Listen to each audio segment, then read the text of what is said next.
Here we are, day 2. I'm super excited to be here again. And today, our limiting belief is, I don't deserve it. Have you ever felt that way? Well, we're in the final 10 days of January. And like I said yesterday, as I started with 11, there was 11 days left of January. And so I was doing a limiting belief on each day. So I picked out the top 11. So this is day 2. So this is one of the top 10 limiting beliefs.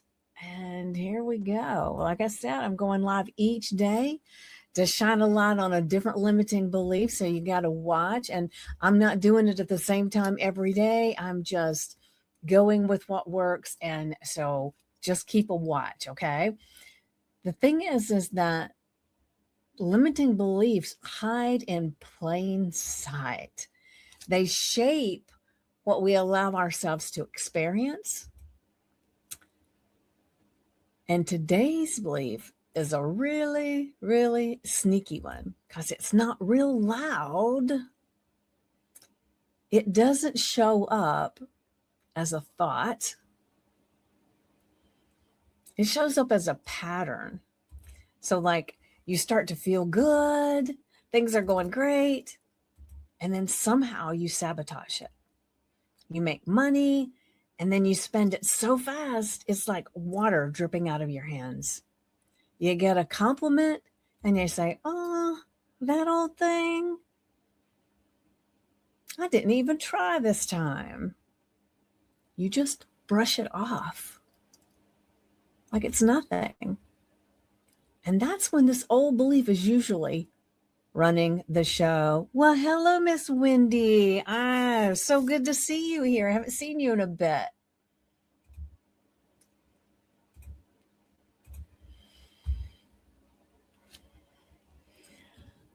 So,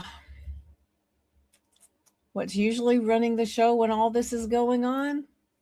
I don't deserve this.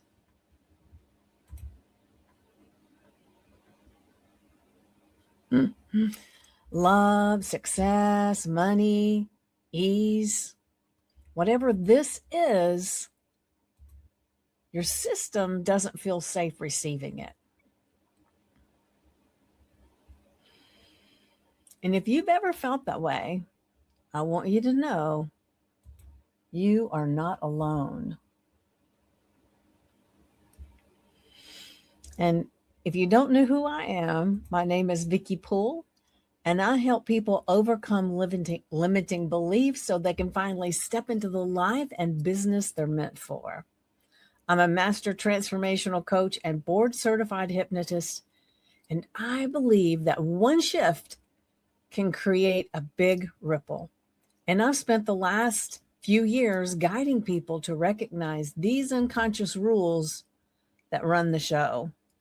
I'm always here, hardly ever live. Oh, okay. I got you, Wendy. Well, I'm glad you're here live. I do see that you get to watch the replay. Yes, cruising, busy. That's your life. I love it. I love it. So when these unconscious rules run your show, I'm here to help you rewire them gently, powerfully, in a way that sticks. So if this hits something in you, stay with me because we want to break this one open. And remember, this belief is, I don't deserve it. And it doesn't usually just announce itself. It hides in actions. You finally get the thing you wanted, and immediately you worry you'll lose it. Or maybe you feel deeply seen and then pull away.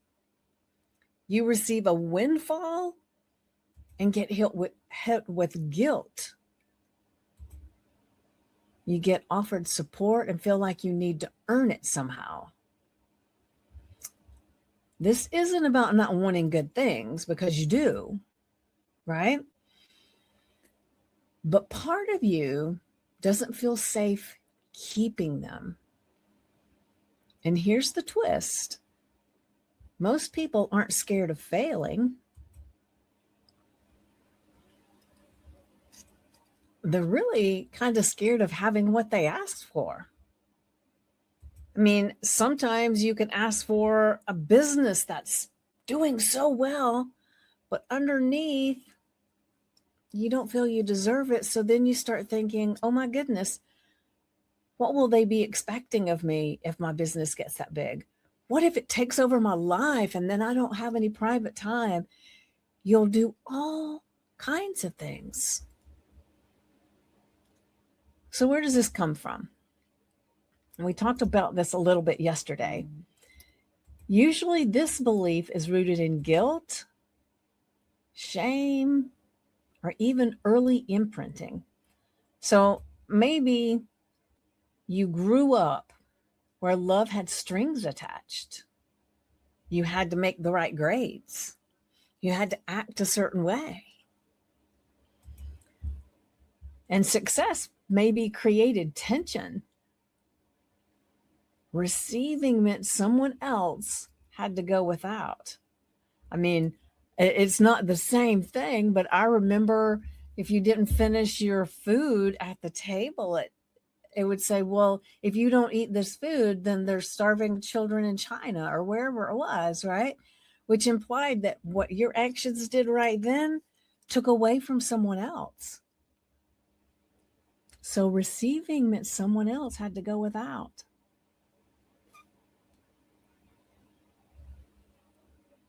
Did you experience any of that?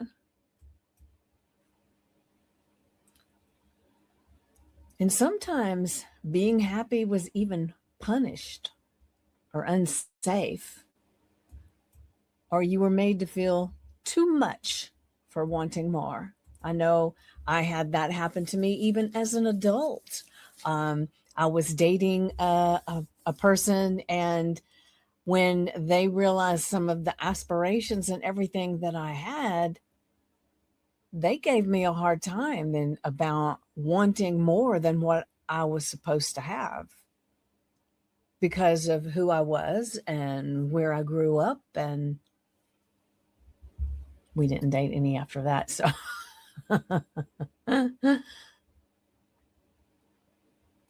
so in all of that, your nervous system actually learned to associate receiving with danger or discomfort. So it made this rule. Now, it didn't say it out loud. And when something comes up, you don't suddenly think, oh, I have this rule. I have this rule. I don't deserve this. That's not what happens at all, right?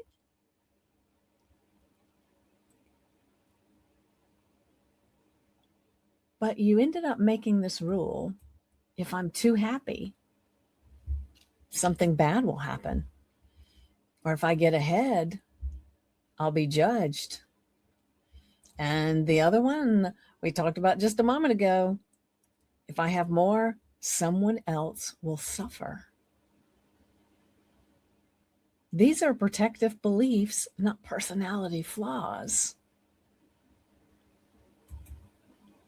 But what actually used to keep you safe might now be what keeps you stuck. And there's and I can't remember who the person is. I can almost hear the man's voice, but he said, you can't get sick enough to make sick people well, and you can't get poor enough to help poor people get rich. That's just not the way it works, right?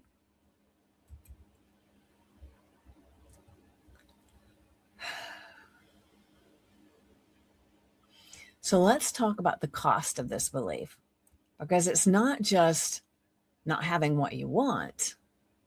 It's this: shrinking your dreams before they even have a chance to grow. Pushing away help because you feel like a burden. Staying in struggle because ease feels unearned. Feeling like every win comes with a hidden price tag. And here's the big one: you can't keep what you don't feel safe to hold. So you attract love, but don't trust it. You earn money, but it disappears. You get visibility, but sabotage the moment not because you're broken, because your inner world is still running an outdated safety script. So here's your shift today. Instead of trying to convince yourself that you deserve it, try this instead. It's safe for me to receive. I can receive without guilt. I don't have to suffer to be worthy. So just think about it. What if receiving doesn't make you bad? What if it doesn't take anything away from anyone else? And what if having more lets you give more? Because life isn't a pie. Your success doesn't steal from anyone else's. So let's rewire that today. So I want you to say this with me. I can receive with ease. It's safe to let good things in. I am no longer available for guilt when life is good. Let's do that one more time. How about that?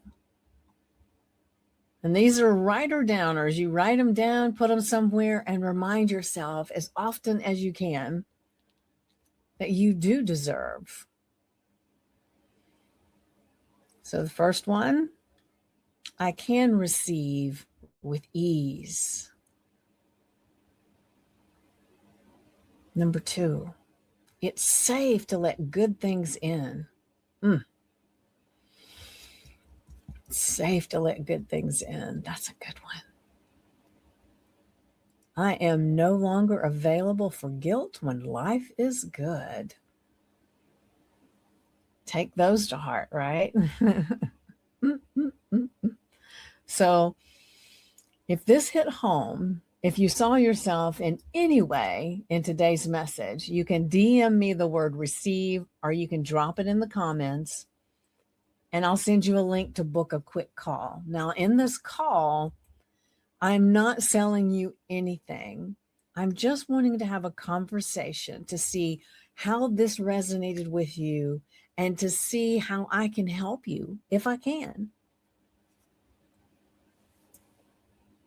So you don't have to wrestle with this belief alone. You can shift it. You can rewire it, and I can help. So there's no pressure. I want clarity and information. And then if something that I do resonates with you and you want to hire me, that's okay. But it doesn't mean you have to, right? All right. So tomorrow is day 3, and it's a biggie. It's not safe to be seen. And whew, that one runs deep. And remember, life is delicious, and it's time to just take every single bite. And I will see you tomorrow live once again with our next limiting belief. See you tomorrow. Mwah.